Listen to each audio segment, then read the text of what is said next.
नमस्कार दोस्तों, स्वागत है आपका गुरु ज्ञान भक्तावल चैनल में। जैसे कि आपने थंबनेल पे देखा कि ये दिक्कत सबके घर में होती है, लेकिन किसी को पता नहीं होता।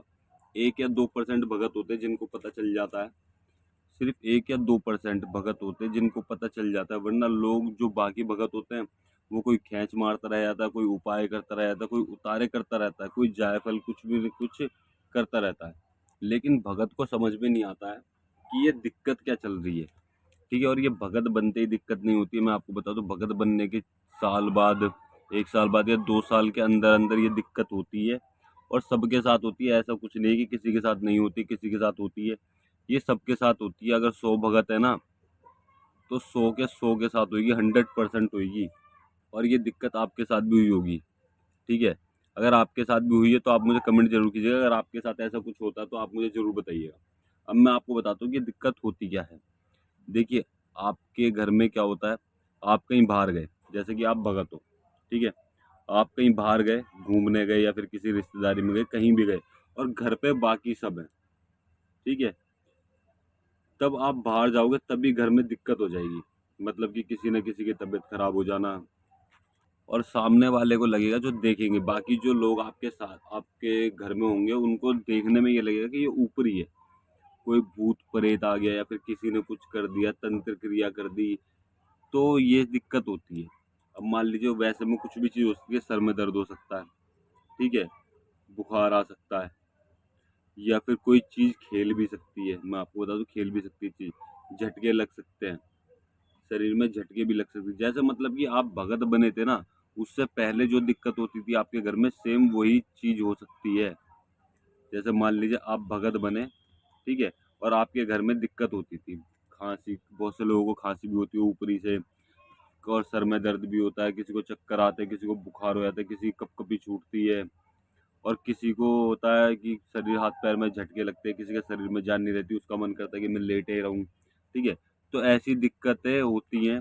जैसा भगत बनने से पहले दिक्कतें थी ना घर में, वही दिक्कत होने लग जाती है आपके घर में, वही दिक्कत होने लग जाती है। अब आप सोचते हो कि भाई मैं भगत हूँ, मैंने इतनी चीज़ों का ज्ञान भी ले लिया, लेकिन मेरे घर से ये दिक्कत फिर भी नहीं जा रही। आपने फिर अपने गुरु के पास गए, गुरु जी क्या करते हैं, वो कुछ ना कुछ उपाय बताए थे, तो कुछ दिन के लिए वो चीज़ें शांत हो जाती है।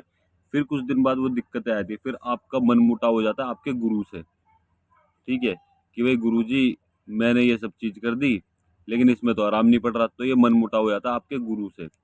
तो आपको क्या करना चाहिए, ये दिक्कत क्या है, इसका पता कैसे चले। देखिए, मैं बता दूं आपको, ये दिक्कत कोई ज़्यादा बड़ी दिक्कत नहीं होती है, समझ गए।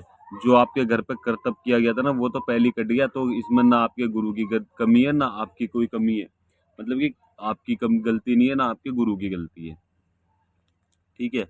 अब आपको ये लगता होगा कि कोई चीज़ आई, सामने वाले व्यक्ति ने भेज दी।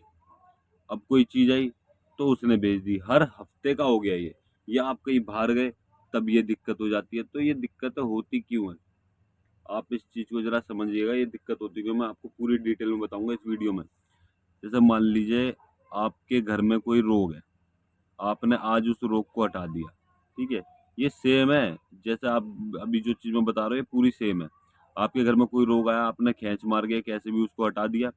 अब क्या हुआ, आपने हटा दिया, उस चीज़ को शांत कर दिया, ठीक। अब शांत करने के बाद क्या होता है, उस चीज़ को आपने शांत किया, लेकिन उसके बाद में दिक्कत क्या हुई, दिक्कत हुई कि हफ्ते में, 2-4 दिन में वो दिक्कत आपके घर में दोबारा आ गई, ठीक है, वो दिक्कत आपके घर में दोबारा आ गई और दोबारा से परेशानी होने लग गई। फिर आप सोचोगे कि अब ये क्यों आ गई, फिर आपने देवता बुलाया, पूछा, देखी सामने देवता बोल रहे भी सामने वाले ने कर दिया, मैं क्या करूं, मैं खुद मतलब कि कुछ भी चीज़ घुमा देगा देवता, कि सामने वाले ने करके भेज दिया, ये कर दिया, वो कर दिया, तो इस तरीके से आपको घुमा देगा। कई बार ऐसा होता है, देखिए, सामने वाला चीज करके ही भेजता है। अब किसी के भी पास इतना टाइम नहीं है और इतना पैसा नहीं है जो हर व्यक्ति हर हफ्ते लगाता रहे और आपके ऊपर करता रहे, किसी के भी ऊपर करता रहे। अब ये जो चीज चलती है ना, यही चीज समझने वाली कि किस तरीके से समझी जाएगी।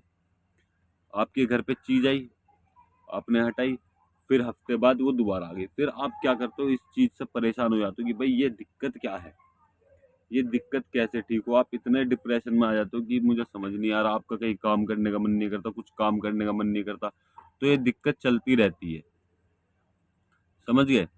तो इस चीज़ के बारे में मैं आपको बताऊंगा पूरी डिटेल में कि आपको क्या करना है और ये दिक्कत होती क्या है। देखिए, ये दिक्कत जो होती है ना, ये आपके देवी देवता होते हैं, ठीक है। ये देवी देवता दिक्कत करते हैं। अब कई बार आप ये भी सोचते होगे कि भाई मेरे घर में देवी देवता नहीं है, कुछ नहीं है, मेरे घर में ये दिक्कत है, ये परेशानी है, तो मैं इस देवता को भी छोड़ दूं, इस देवी को भी छोड़ दूं, अपने घर के देवी देवता को भी छोड़ दूं, ठीक है। अगर आपने कोई बाहर से देवता ले रखा है तो आपका मन करता है कि उसे भी छोड़ दूं। आपने कोई देवी देवता ऐसा ले रखा है कि आपको गुरु ने दिया है, या फिर आपके घर में जो देवी देवता, आपका मन करता है कि मैं इन्हें भी छोड़ दूं, मैं इन्हें क्यों पूज रहा हूँ, तब बाहर की चीज आ रही, तो वो बाहर की चीज है ही नहीं, वो आपके घर की चीज है, आपके देवी देवता हैं वो, समझ गए। अब ये होती है आपकी परीक्षा कि सामने वाला जो भगत है, मेरा सेवादार है, ये कितना विश्वास करता है मेरे पे, कितना अटूट विश्वास है इसका। ये कुछ भी चीज हो जाए, इसका विश्वास टूटेगा या नहीं टूटेगा। आपने देखा होगा कि आपके घर पे कोई दिक्कत हुई, आपने देवता बुलाया, वो दिक्कत तुरंत ठीक हो जाती है, तो यानी कि वो देवता ही है ना, ये देवता ही आपको परेशान कर रहे हैं। अब उस चीज को आपको समझना कैसे कि ये देवता ही है, सच में रोग है। आपको देवता को बुलाना है, देवता से पूछना है ये क्या चीज है, ये परेशानी हुई क्यों। अगर देवता बात को घुमा रहा है कि भाई सामने वाले ने कर दिया, या फिर ये हो गया वो हो गया, तो समझ जाइए ये देवता की खोड़ है, जो देवता आपकी परीक्षा ले रहे हैं, ठीक है। तो आपको देवता से बोलना है कि बाबा जी ठीक है, तुम परीक्षा लो, लेकिन इस तरीके से परीक्षा मत लो कि हम भी परेशान हो जाए। तो आपको इस तरीके से फिर देवता से बात करनी है, वो आपकी इच्छा, मतलब कि जो भी आपकी इच्छा होगी वो पूर्ण कर देंगे। वो इस तरीके से फिर परीक्षा लेंगे नहीं, फिर वो समझ जाएंगे कि हाँ भाई इसको पता चल गया ये दिक्कत मैं ही दे रहा हूँ, ठीक है। वो इतनी भी दिक्कत नहीं देंगे कि किसी को ज़्यादा परेशानी, वो थोड़ी बहुत दिक्कत देंगे, फिर वो आपको ठीक कर देंगे। आपको सपने दिखाएंगे, उल्टे सीधे सपने आएंगे कि आपको पता चलेगी क्या चीज़ है और कैसे है। आपको ऐसा सपना में दिखा देंगे कि सामने वाले ने कर ही दिया, लेकिन वो सामने वाला नहीं करता, आपको देवी देवता भटका देते हैं। और अगर किसी ने व्यक्ति ने कुछ सच में करा और आपको पूछा में पता चला, मतलब कि आपने देवता बुलाया और देवता बोलता है भाई सामने वाले ने किया है, वो बात नहीं घुमा रहा, वो सीधे बोल रहा है आपसे। हो सकता है कि वो आपसे यूं बोले कि मैं घूम फिर के आ रहा हूँ, वो फिर सीधे आपको बता दे कि भाई सामने वाले ने कर दिया, तो समझ जाइए कर दिया। अगर वो घुमा रहा है कि सामने वाले हर बार करते रहते तेरे घर पे, मैं खुद परेशान हूँ, ये कर रहा हूँ वो कर रहा हूँ, तो समझ जाइएगा देवता बात घुमा रहा है, ठीक है। ये सबके साथ होता है, ऐसे कई केस आते हैं मेरे पास, कई भाइयों के फ़ोन आते हैं, मैसेज आते हैं, इंस्टाग्राम पे मैसेज आते हैं कि कई लोगों के साथ ऐसा होता है। लेकिन वो आप समझिए, ये देवता आपको घुमा रहा है, आपका दिमाग घुमा रहा है, कि आपको लगे ना कि देवता आपकी परीक्षा ले रहे हैं। बस वो आपकी परीक्षा लेंगे कि आप कितना उन पे विश्वास करते हो, कितना अटूट विश्वास है आपका, समझ गए। आपको ये चीज़ देखनी है बस, इस चीज़ का आपको ध्यान रखना है। और हर बार आप ये भी मत सोचिएगा कि रोग है ही नहीं। कई बार ऐसा होता है कि रोग है घर में, देवता को चढ़ नहीं रही, तो देवता बोलेगा कि कुछ नहीं है। क्यों, कई बार हो जाता है देवता को कब नहीं चढ़ती है, तब आपकी कोई गलती होती है, कोई कमी पेशी होती है, आपने किसी देवी या देवता को कोई भोग प्रसाद बोल दिया और वो भोग प्रसाद आपने नहीं दिया, तब देवता दिमाग घुमा देता है आपका। आपको समझ में नहीं आएगी कि क्या परेशानी है और क्या नहीं है। तो इस चीज़ का आपको ध्यान रखना है कि आपको किस तरीके से क्या करना है, कैसे करना है, किस देवता से आपको पूछा लेनी है। हमेशा एक चीज़ ध्यान रखिए, देवता अलग होना चाहिए, पूछा के लिए अलग देवता होना चाहिए, और कार्य करने के लिए अलग देवता होना चाहिए, ताकि आपको कोई भी भटका ना पाए और किसी को भी। चलिए, ये चीज़ मैं अगली वीडियो में बताऊंगा, और ये चीज़ मैंने कई बार बताई कि आप जल्दी से जो भी देवता आपने पूछा के लिए रखा है वो मत बताइए।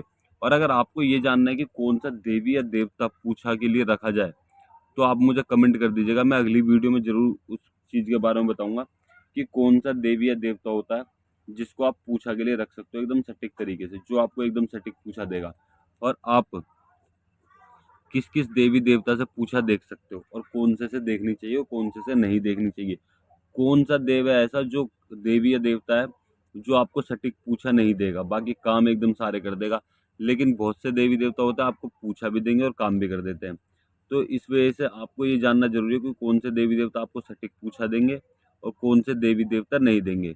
एक चीज़ और, आपको कभी भी आप भगत बनते ही आपको सटीक पूछा नहीं लगेगी।